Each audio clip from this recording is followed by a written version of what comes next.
श्री गणेशाय नमः। अध्याय 46।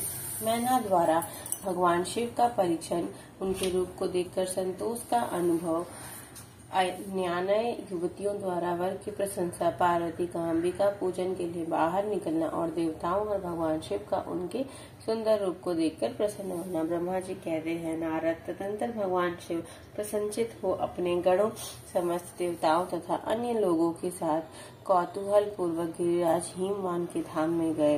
हिमाचल की श्रेष्ठ पत्नी मैना भी उन स्त्रियों के साथ घर के भीतर गई और शंभु की आरती उतारने के लिए हाथ में दीपक में सजी हुई थाली लेकर सभी ऋषि पत्नियों तथा अन्य स्त्रियों के साथ आदरपूर्वक द्वार पर आई।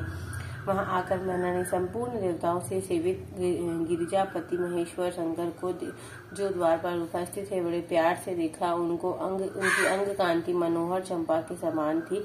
उनके एक मुख और 3 नेत्र थे। प्रसन्न मुखार बिंदु पर मंद मुस्कान की छटा छा रही थी। वे रत्न और सुवर्ण आदि से विभूषित थे। गले में मालती की माला पहने हुए थे। सुंदर रत्नमय मुकुट धारण किए हुए थे।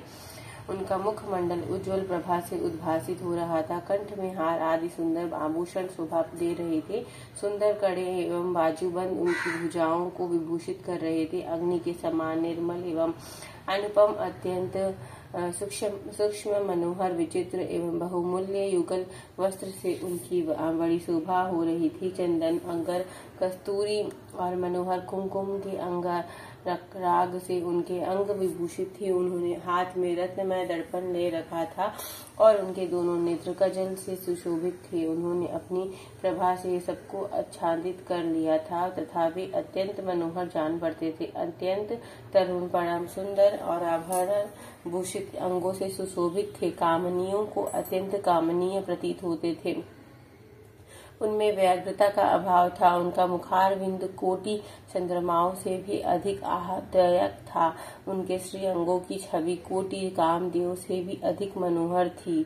वे अपने सभी अंगों से परम सुंदर थे। ऐसे सुंदर रूप वाले उत्कृष्ट देवता भगवान शिव को जब माता के रूप में अपने सामने खड़ा देख मैना की सारी शोक चिंता दूर हो गई। वे परमानंद सिंधु में निमग्न हो गए और अपने भाग्य की गिरिराज हिमवान की और उनके समस्त कुल की भूरी भूरी प्रशंसा करने लगे। उन्होंने अपने आपको कृतार्थ माना और वे बारंबार हर्ष का अनुभव करने लगी। सती मैना का प्रमुख प्रसन्नता से खिल उठा था। वे अपने दामाद की शोभा का सानंद अवलोकन करती हुई उनकी आरती उतारने लगी। गिरिजा की कही हुई बात को बारंबार याद करके मैना को बड़ा विस्मय हो रहा था।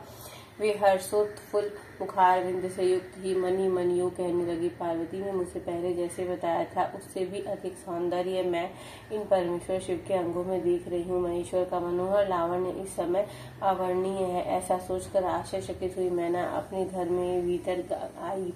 वहां आई हुई युवतियों ने भी वर के मनोहर रूप की भूरी भूरी प्रशंसा की। वे बोली, गिरिराज नंदन शिवा धन्य है।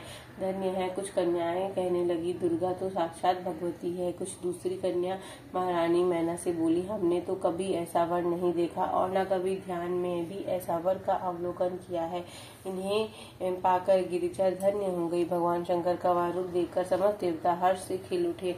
श्रेष्ठ गंधर्व उनका यश गाने लगे और अप्सराएं नृत्य करने लगी। बाजा बजाने लोग मधुर ध्वनि में अनेक प्रकार की कला दिखाते हुए आदरपूर्वक भांति भांति के बाजा बजा रहे थे। हिमाचल ने भी आनंदित होकर द्वारोचित मंगलाचार किया। समस्त नारियों के साथ मैना ने भी महान उत्सव मनाते हुए वर का परीक्षण किया। फिर से प्रसन्नता पूर्वक घर में चली गई। इसके बाद भगवान शिव अपने गणों और देवताओं के साथ अपने को दिए गए स्थान जनवास में चले गए। इसी बीच में गिरिराज के अत्यंत पूरित स्त्रियां दुर्गा को साथ ले कुल देवी की पूजा के लिए बाहर निकली। वहां देवताओं ने, जिनकी पलकें कभी नहीं गिरती थी, प्रसन्नता पूर्वक पार्वती को देखा। उनकी अंग कांति नील अंजन की समान थी। वे अपने मनोहर अंगों से विभूषित थी।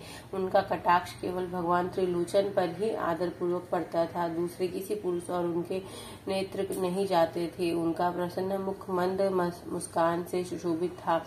वे कटाक्ष पूर्ण दृष्टि से देखती थी और बड़ी मनोहर जान पड़ती थी। उनके केसों की चोटी बड़ी ही सुंदर थी। कपोलों पर बनी हुई मनोहर पत्र भंगी उनकी शोभा बढ़ाती थी। ललाट में कस्तूरी की बेदी के साथ ही सिंदूर की बिंदी शोभा दे रही थी।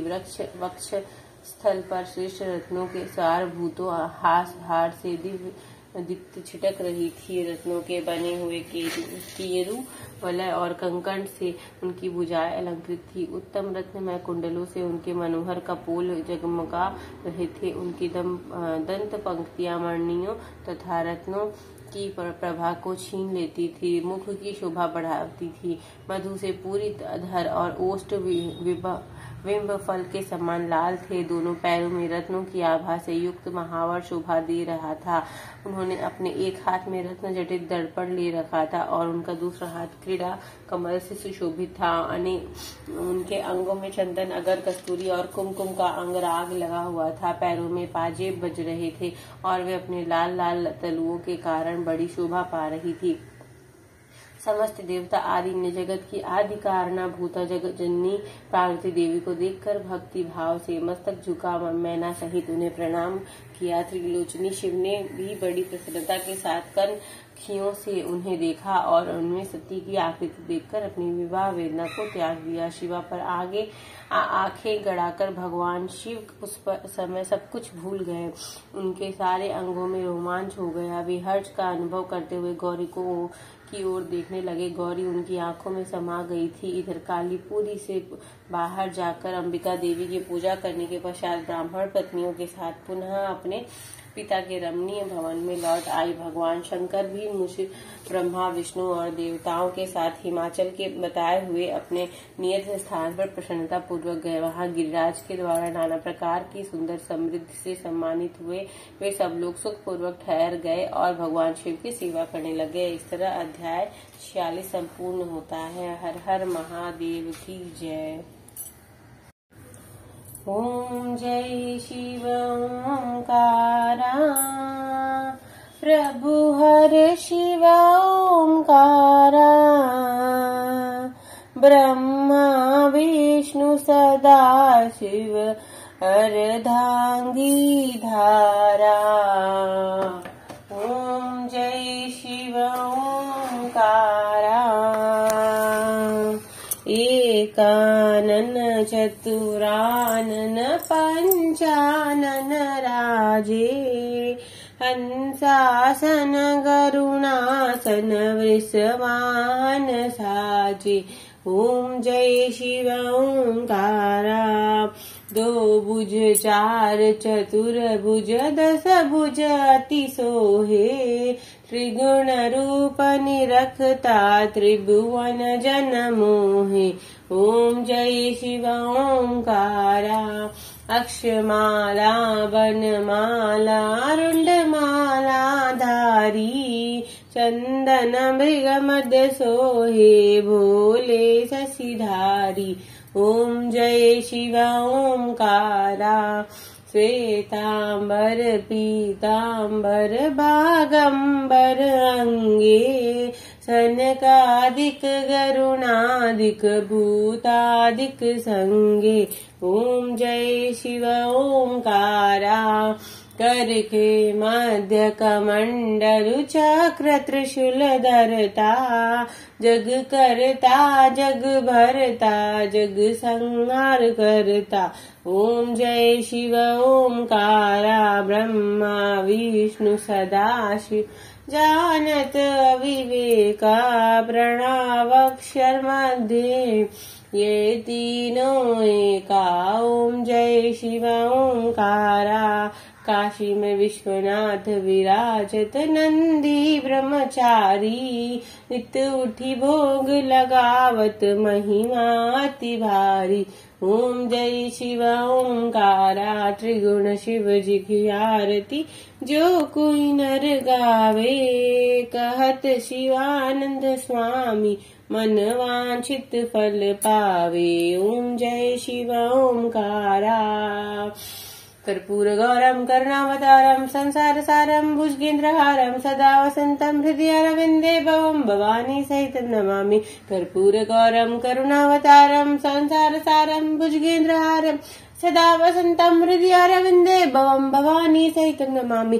कर्पूर गौरम करुणावतारम संसार सारम भुजगेन्द्रहारम, सदा वसंतम हृदयारविंदे भवम भवानी सहितं नमामि। त्वमेव माता च पिता त्वमेव बन्धु च सखा त्वमेव विद्या द्रविणं त्वमेव सर्वं मम देव। बोल हर हर महादेव की जय, काशी विश्वनाथ की जय, शिव शंभू की जय जय।